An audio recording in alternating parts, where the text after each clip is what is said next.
Senator Brandis, the Abbott government has plans to repeal Section 18C of the Racial Discrimination Act, which they claim is a form of censorship of free speech. Do you really think that overtly racist remarks, such as those of Andrew Bolt regarding light-skinned Aborigines, are not only socially acceptable, but necessary to political discourse in the 21st century? George Brandis. Well, you are right when you say that we made a commitment to repeal Section 18C in its current form, and we're going to do that. And you're right to identify the Bolt case as the episode that, as it were, catalysed this debate nearly 2 years ago. Regardless of whether you agree with what Mr. Bolt said, whether you were offended by it, whether you think that it was a deplorable thing to say, or whether you agreed with it, our view is that it's not the role of the government to tell people what they are allowed to think, and it's not the role of the government to tell people what opinions they are allowed to express. And if, as is obvious from your question, you strongly disapprove of what Mr. Bolt had to say, then in our view, that's a matter for civil society to make that judgment. It's not a matter of the government passing laws to censor the expression of opinions that are unpopular or offensive to mainstream society. Senator, we'll go back to our questioner. She had her hand up and then we'll hear from the rest of the panel.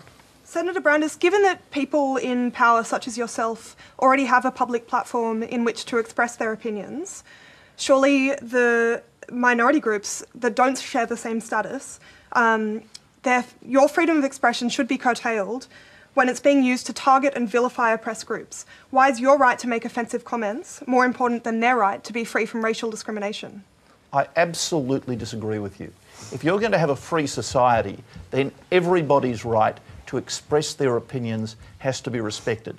Minorities, majorities, disempowered people, powerful people, everyone's right to express opinions has to be respected. And the vice we see in Section 18C of the Racial Discrimination Act is that it doesn't do that. The moment you go down the path that you're suggesting, you set up the government as a censor of opinion. And in a free country, that could never be allowed. Let's hear from Marcia Langton.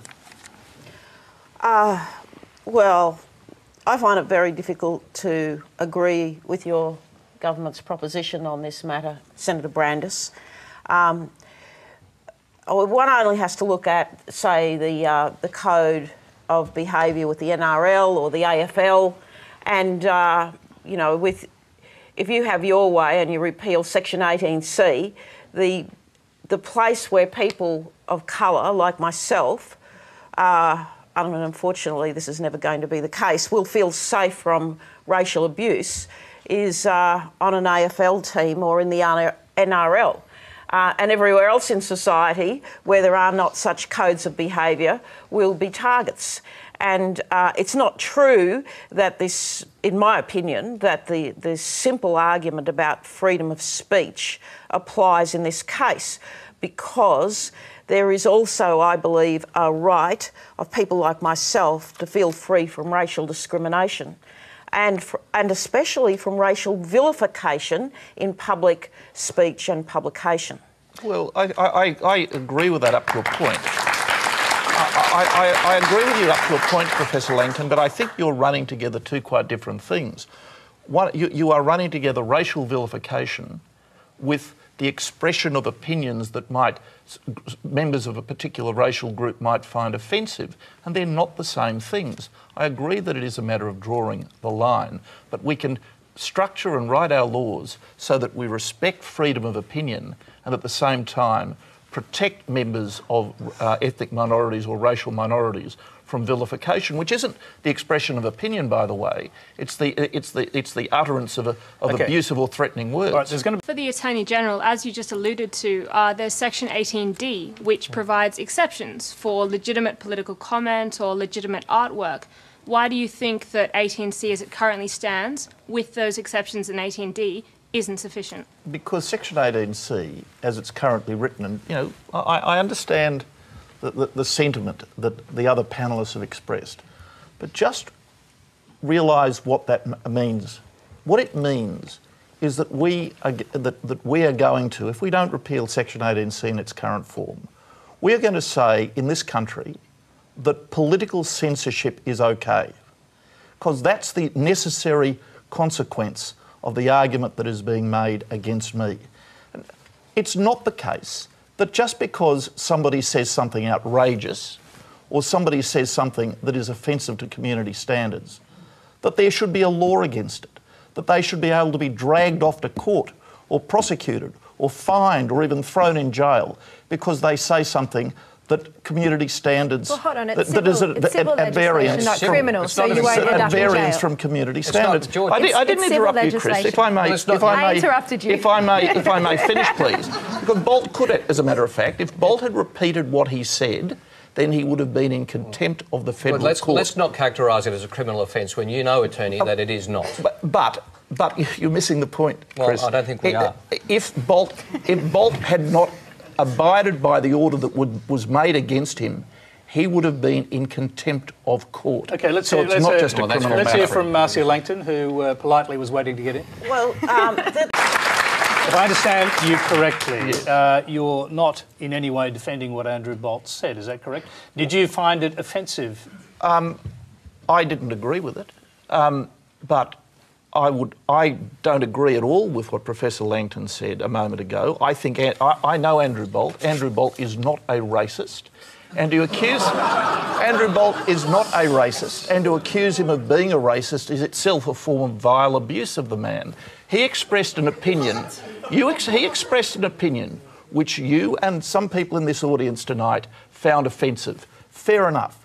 I think he has the same right to express opinions that other people find offensive as you have the right to express opinions that he might find offensive. Just very briefly, that's what a free society means. If I could just get you to address what Marcia Langton specifically said about that woman who's withdrawn from public life because of the depth of the offence that she took from those comments. Are you sympathetic with people who are so deeply offended they withdraw from public life?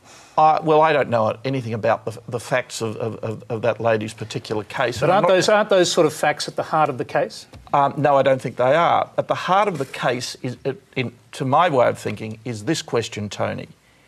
In a free country, should people have the right to say things that other people find insulting or offensive or wounding? And I think they should. Do you think part of the reason why you can't sympathise or recognise... I didn't say I didn't sympathise. But you can't seem to understand how that would cause enormous discomfort for somebody and they would withdraw from public life. Do you think that's because you're a white, able-bodied, heterosexual male? No, I don't think so at all. I don't think so at all. I think that you have to be very careful what you wish for here, because... I think what people wish for is a civilised society. They do. Of course they do. Of course they do. But how do we achieve a civilised society? Do we achieve a civilised society by having a civic culture in which those sort of offensive racist remarks or wrongful allegations of racism against other people, for that matter, are disapproved of by the society? Or do we have a society in which every time somebody says something unpopular or offensive to a majority of opinion, the Parliament passes a law to say, well, you are prohibited, you are censored from saying that? Okay, I don't want a society just go back to this side of the panel. And Sherry Markson, you were listening to this, you came out with a perhaps surprising personal view, which differs from your newspaper's editorial line. Are you swayed at all listening to the Attorney-General's arguments? Not at all, especially when he just said, when he used the words offensive. I mean, this isn't just people expressing unpopular and offensive statements. These are statements that would humiliate someone based on their race. It's very, very different. Well, it all depends what the test is. Now, Section 18C defines 4 different tests: offend, insult, humiliate, intimidate. Do you really think that we can have a free exchange of ideas in this country if people don't have the right to say things that might offend or insult or even humiliate their antagonists in an argument? But all of that can add up to vilification. And well, no, I don't agree. That's in a sense the very point. I don't think that is vilification. It may be, but I think vilification... This is the only law that deals with racial vilification.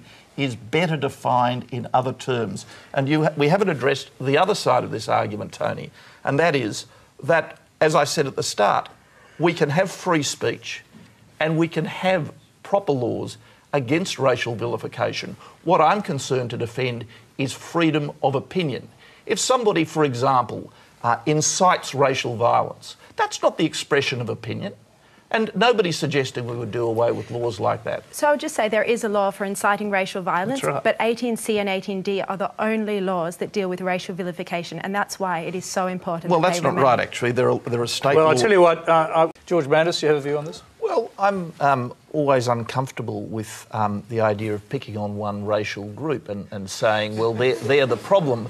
But unlike others, going back to our earlier discussion, I wouldn't suggest that your questioner should be dragged off to the Human Rights Commission or the Federal Court under Section 18C because Chinese property investors might have found his question offensive or insulting. And I think that's a very good illustration of the fact that the way to deal... George, if Chinese property developers now withdraw from public life I don't think because that's likely. the depth of the offence, you might have an argument.